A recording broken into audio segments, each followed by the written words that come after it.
जो ईवीएम का सपोर्ट कर रहे हैं वो चोरी का सपोर्ट कर रहे हैं। हाँ। वो कहीं ना कहीं मन के चोर हैं। वो कहीं ना कहीं इलीगल बेनिफिट उठाने वाले लोग हैं। वो ठग लोग हैं देश के लिए। वो देश के सच्चे नागरिक नहीं हैं। वो देशभगत लोग नहीं हैं। वो ठग लोग हैं। सही तरीके से अगर जांच होती तो 2019 का जो रिजल्ट था, जो सरकार ईवीएम से चुनी है, वो असंवैधानिक सरकार है देश में। 4 महीने के अंदर वीवीपैट में जो पर्चियाँ निकली थी, जिसको टैली करना था मशीनों के साथ, वो जला दी गई, वो नष्ट कर दी गई। वो किसके इशारे पे करी? इलेक्शन कमीशन, वो सरकार के इशारे पे करी। इलेक्शन कमीशन जेल में होना चाहिए था अभी तक का, तिहाड़ जेल में इलेक्शन कमीशन। कंपनियों को से पैसे लेने का उन्होंने जो 2 नंबर में लेते थे, सोचा कोई तरीका निकालें 1 नंबर से लेने का, क्योंकि बहुत सारा पैसा बीजेपी के ऑफिसों में, आरएसएस के ऑफिसों पे, या बहुत सारा पैसा इस तरह से 1 नंबर में भी खर्च करना पड़ता है। उसका जुगाड़ कैसे किया जाए, तो इलेक्ट्रल बॉन्ड का एक तरीका निकाला, चोरी का तरीका। ये इतनी ड्रेस तो हीरोइन भी बदलती, नई दुल्हन भी बदलती। इस तरह की ड्रेस बदलने वाला हिस्ट्री में इंडिया में पहला और आखिरी प्रधानमंत्री है नरेंद्र मोदी। फ्यूचर में ऐसा नहीं होगा। लोग ये कह रहे हैं ये ढोंगी प्रधानमंत्री है, ये ढोंग की बात करता है, ये ढंग की बात नहीं करता, ढंग की बात से बचता है। इसमें कोई हिम्मत नहीं है। ये लोग मीडिया का सामना नहीं कर सकता। मीडिया का सामना नहीं जो कर सकता, वो आदमी इस देश के प्रधानमंत्री बैठने के लायक भी नहीं है। नैतिकता के आधार पर इलेक्ट्रल बॉन्ड के मामले में तो इस्तीफा देना चाहिए। अगर इसमें अध्यादेश ले आए तो इससे समझ लेना चाहिए देश को, और फिर देश को चारों तरफ चोर चोर के नारे लगाने चाहिए। अगर इस पर अध्यादेश लाने की हिम्मत करती है सरकार, गुंडागर्दी करती है। सर, जिस तरीके से लोगों ने सड़कों पे उतर करके ईवीएम का विरोध करना चालू कर दिया है, वहीं तमाम संगठन जो एक हो गए हैं और कह रहे हैं कि 22 फरवरी को महा आंदोलन करेंगे ईवीएम के खिलाफ। क्या लगता है? महाआंदोलन तो लोगों के दिमाग में पहले से हो रहा, पूरे देश की जनता के दिमाग में आंदोलन है इस बात के प्रति, और पूरा देश चाहता है कि ट्रांसपेरेंट इलेक्शन हो। इस बात से कोई मना नहीं कर सकता। चंद लोग हैं जो सत्ता में बढ़ने के लिए इसका मिसयूज करके ईवीएम चाहते हैं, बाकी कोई नहीं चाहता। अच्छा। अच्छे लोग बीजेपी के भी और आरएसएस के भी अच्छे लोग सब ट्रांसपेरेंसी के हक में हैं। वो लोग भी अंदर खाने समर्थन में खुल के वो आ नहीं सकते, क्योंकि बहुत सारे लोग सरकार से बेनिफिट उठाते रहते हैं। उस चक्कर में वो अदरवाइज़ ट्रांसपेरेंट इलेक्शन लोगों का मौलिक अधिकार है, और इसमें सब लोग साथ हैं। आंदोलन देश की जनता के दिमाग में, देश के मालिकों के दिमाग में आंदोलन है, वो सब आंदोलन के साथ हैं। समय कहाँ बचा सर? चुनाव तो नज़दीक आ गया है, आचार संहिता लागू हो गया है। हाँ, बस हमारे लोगों में, वकीलों में एक रोष है कि ईवीएम से जो मामला, ईवीएम से जुड़ा हुआ मामला जिस कोर्ट में है, उस कोर्ट को इसको अर्ली हियरिंग पे लगाना चाहिए और इसको तुरंत सुनना चाहिए। अब काफ़ी वकील इस देश में ये समझ भी रहे हैं, और ये सच्चाई भी है इस बातों में, और वो ये कह रहे हैं कि हाई कोर्ट और सुप्रीम कोर्ट में भी कुछ लोग जजों के रूप में सरकार के एजेंट बैठ गए हैं, जो सरकार को प्रोटेक्ट करना चाहते हैं, और लोगों के मौलिक अधिकारों से जुड़े हुए केसों का सुनवाई सही दिशा से और सही गति से नहीं हो पा रही कई जगह। तो क्या लगता है सर, ईवीएम बैन कराने की जो बात आप कर रहे हैं, समय भी काफ़ी कम रह गया चुनावों का, क्या लगता है कि आपका ये जो मांग है वो पूरी हो पाएगा? ईवीएम की मांग मुझे तो लगता है कि पूरा होगा। लोग पूरा देश खड़ा होगा इस मामले पे, और पूरा देश एक दिन भी खड़ा हो गया तो ये काम हो जाएगा। हाँ। करना पड़ेगा। ये जो ईवीएम का मांग चली थी, ये सांसद से चली, संसद भवन से चला था, तो आम जनता से कुछ होने वाला नहीं है। लगातार 8-9 साल से आंदोलन हो रहा है, लेकिन सरकार को कुछ फर्क नहीं पड़ रहा है। नहीं तो सर, क्या लगता है कि संसद भवन से बिल पास होकर ही बंद होगा? सरकार तो फिर ये है ना, डेमोक्रेसी की हत्या जो सरकार करती है, वही सरकार लोगों की आवाज़ नहीं सुनती, वही लोगों की आवाज़ को दबाना चाहते हैं, वही लोगों को मीडिया के जरिए मिसगाइड करना चाहते हैं, वही लोग दुष्प्रचार करके, इलेक्शन कमीशन का भी मिसयूज करके गली गली से मशीन घुमा रहे हैं, जबकि मशीन में गड़बड़ के पूरे चांस हैं, और मिसयूज होता रहा है और आगे भी होगा। सही तरीके से अगर जांच होती तो 2019 का जो रिजल्ट था, जो सरकार ईवीएम से चुनी है, वो असंवैधानिक सरकार है देश में। तो इस बात की क्या गारंटी है कि बैलेट पेपर से चुनाव होगा और उसमें धांधली नहीं होगी? पहले भी तो बक्से के बक्से गायब कर दिए जाते थे। अरे, आपके पर्स में जितने पैसे हैं वही तो निकल सकते हैं कभी कभार। हाँ। पूरा एटीएम खाली हो सकता है क्या आपका? हाँ। ये एटीएम की तरह है, इसमें तो वोटों की जितनी मर्जी धांधली कर सकते हैं।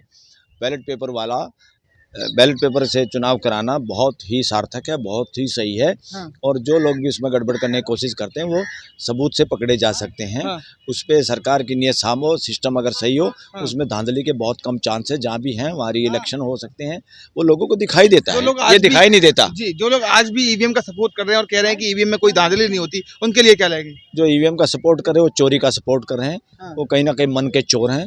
वो कहीं ना कहीं इलीगल बेनिफिट उठाने वाले लोग हैं। वो ठग लोग हैं देश के लिए।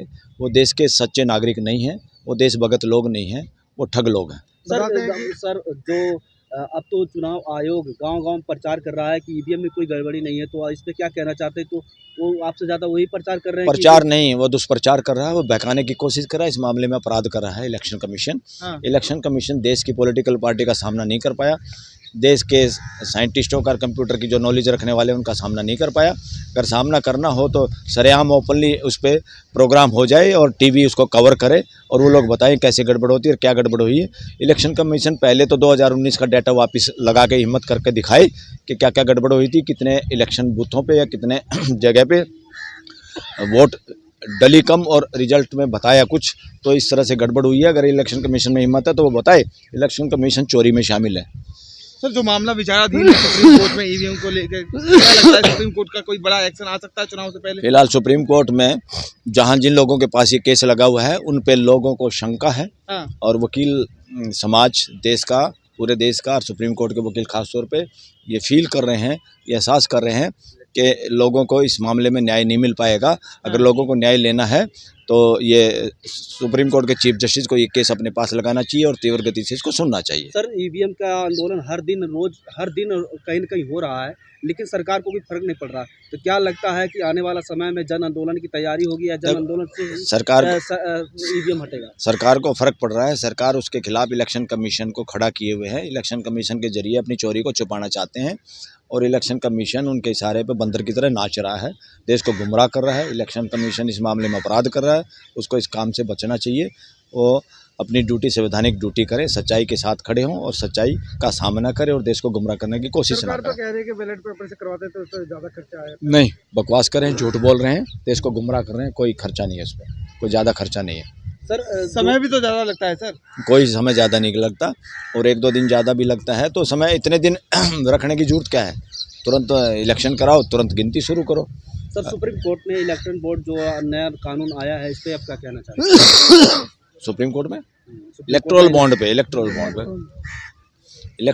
बॉन्ड एक तरह से क्या है, उसी तरह का जैसे चेक होता है ना, ड्राफ्ट होता है, ये एफडी होती है पैसे की, उस तरह के कागज़ का नाम रख दिया इलेक्टोरल बॉन्ड। इलेक्टोरल बॉन्ड का मतलब इलेक्शन लड़ने के लिए या इलेक्शन लड़ने वाली पार्टियों को दिए जाने वाले फंड या पैसे का उन्होंने नाम रख दिया इलेक्टोरल बॉन्ड। और वो इलेक्टोरल बॉन्ड सबसे बड़ा अपराध, सबसे ज़्यादा इस देश के साथ ठगी ठोरी मारने का एक तरीका निकाला।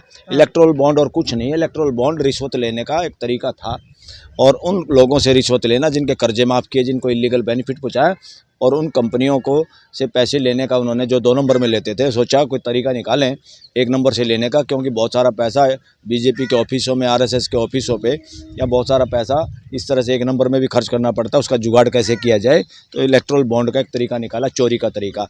कोई भी सरकार इस तरह की चोरी जनता से करना चाहती है डेमोक्रेसी के अंदर, वो संविधान के भी और अपराधी किस्म के लोग हैं, वो मानसिकता अपराधी है। इस मामले पे तो सरकार का इस्तीफा देश के लोगों को मांगना चाहिए, लोग मांग भी रहे हैं। इस मामले पे प्राइम मिनिस्टर को इस्तीफा देना चाहिए नैतिकता के आधार पे। इस देश में थोड़ा सा कपड़े चेंज करने के चक्कर में गृह मंत्री पाटिल, जब बॉम्बे पे अटैक हुआ था, आतंकवादी हमला, तो उसका इस्तीफा हो गया था और मौलिक नैतिकता के आधार पे। यहाँ तो ये इतनी ड्रेस बदलते हैं, अगर ड्रेस की कीमत का हिसाब लगाएं तो प्राइम मिनिस्टर की इतनी तनख्वाह नहीं है जितनी वो ड्रेस बदलता है। इसका मतलब वो भ्रष्टाचार से ड्रेस आ रही है, कौन दे रहा है, इन सब बातों को देश के सामने पता होना चाहिए। क्योंकि प्राइम मिनिस्टर एक पद है, उस पद पे कोई एक आदमी है, आज कोई बैठा कल कोई बैठ सकता है। वो कोई प्राइम मिनिस्टर होना महत्वपूर्ण नहीं है, प्राइम मिनिस्टर की ड्यूटी निभाना महत्वपूर्ण है। मोदी जी कह रहे हैं सुदामा जी की पोटली पे शक कर रहे हैं लोग। कौन सुदामा जी? उन्होंने ये जो इलेक्टोरल बॉन्ड का फैसला, सुदामा को तो जो भी कथा कहानियों में है वो दिखाया था, नंगा बुच्चा आदमी। ये इतनी ड्रेस तो हीरोइन भी बदलती, नई दुल्हन भी नहीं बदलती। इस तरह की ड्रेस बदलने वाला हिस्ट्री में इंडिया में पहला और आखिरी प्रधानमंत्री है नरेंद्र मोदी। फ्यूचर में ऐसा नहीं होगा। लोग ये कह रहे हैं ये ढोंगी प्रधानमंत्री है। पूरी सुप्रीम कोर्ट के वकीलों से पूछो आप। कहते हैं ना अपने आप को, आप ये ढोंग की बात करता है, ये ढंग की बात नहीं करता, ढंग की बात से बचता है। इसमें कोई हिम्मत नहीं है, ये लोग मीडिया का सामना नहीं कर सकता। मीडिया का सामना नहीं जो कर सकता वो आदमी इस देश के प्रधानमंत्री बैठने के लायक भी नहीं है। नैतिकता के आधार पर इलेक्टोरल बॉन्ड के मामले में तो इस्तीफा देना चाहिए और जनता भी सड़कों पर आके इस्तीफा जनता भी मांगने की कोशिश करेगी। आने वाले दिनों में देखो जो सुरगराहट है, क्या होता है क्या नहीं। किनको लाभ पहुंच सकता है, किनको मतलब हानि होगा किससे? इलेक्ट्रिक बॉन्ड से? इलेक्टोरल बॉन्ड से तो जो सत्ता में पार्टी उसी को लाभ हो रहा था ये, और अगर सारा पैसा जिस तरह से विपक्ष के नेताओं को ईडी और पीएमएलए के तहत पकड़ा जा रहा है, सरकारी अप्रूव और सरकारी गवाह बना बना के अंग्रेजों की तरह काले कानून की तरह से, ये रोले टैक्स से भी ज़्यादा खतरनाक कानून है, जिसमें बिना किसी के लोगों को गिरफ्तार करना, बिना वारंट के, बिना बताए, बिना वो, और जमानत नहीं होने देना। और उस साजिश में कुछ जज हाई कोर्ट और सुप्रीम कोर्ट के भी शामिल हैं, जो कि इस कानून के तहत लोगों के फंडामेंटल राइट की सुरक्षा करने में नाकाम साबित हुए हैं, और उनकी चर्चा है सुप्रीम कोर्ट में। वकीलों से पूछोगे तो सब नाम भी लेंगे। तो इस तरह से एक माहौल देश में, वो तो गैर संवैधानिक बता दिया ना सुप्रीम कोर्ट ने कि ये गलत तरीका है। गलत तरीका है। इससे बड़ा पॉलिटिकल भ्रष्टाचार कोई नहीं हुआ आज तक देश में, ये सबसे बड़ा भ्रष्टाचार है।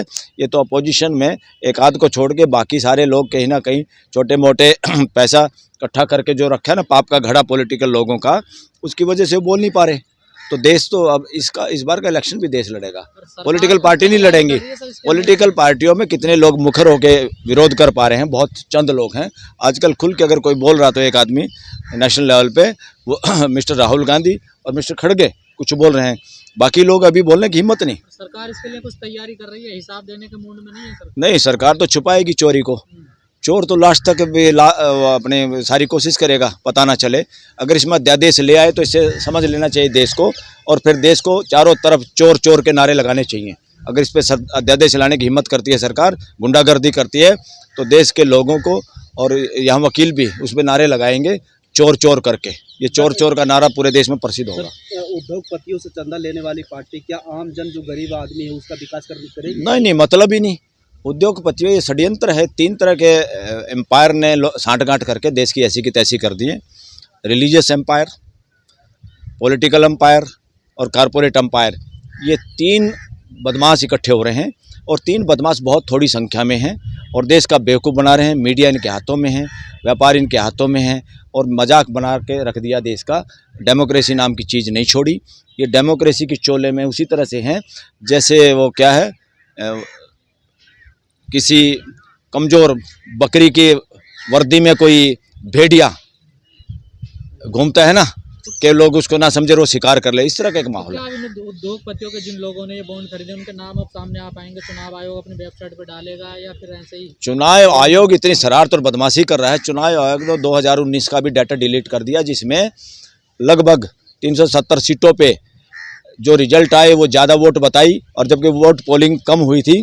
4 महीने के अंदर वीवीपैट में जो पर्चियाँ निकली थी, जिसको टैली करना था मशीनों के साथ, वो जला दी गई, वो नष्ट कर दी गई। वो किसके इशारे पे करी? इलेक्शन कमीशन, वो सरकार के इशारे पे करी। इलेक्शन कमीशन जेल में होना चाहिए था अभी तक का, तिहाड़ जेल में इलेक्शन कमीशन। कैसे हो गया? कौन है ये लोग पर्ची जलाने वाले? इस बार भी मोदी जी कहते हैं कि इस बार 400 से पार, और 400 से पार हो जाएंगे ईवीएम मशीन चली तो, वरना 40 पार करने का दिक्कत आएगी। जनता का प्यार भी तो है ना उनका। जनता का कोई प्यार नहीं है। जनता बना दिया है। हाँ, राम मंदिर में क्या मिलेगा? घंटा बजाने से रोटी मिली, थाली बजाने से कोरोना गया। इंजेक्शन ठकवाना पड़ा कि नहीं ठकवाना पड़ा? अरे वो राम भद्राचार्य को इतना वो बुजुर्ग एक वो है मोटा सारा कोई पंडा पुजारी, क्या नाम उसका? शंकराचार्य है, राम भद्राचार्य है, बताइए। और राम पे विश्वास नहीं, राम के बस की बात नहीं, भाग के अस्पताल में गया, बचाओ बचाओ, मर गया। क्या है? जब मोदी जी राम आ गए हैं ना। जनता कुछ नहीं मानती। जनता ढोंग को देख रही है और ढंग से इलाज करेगी।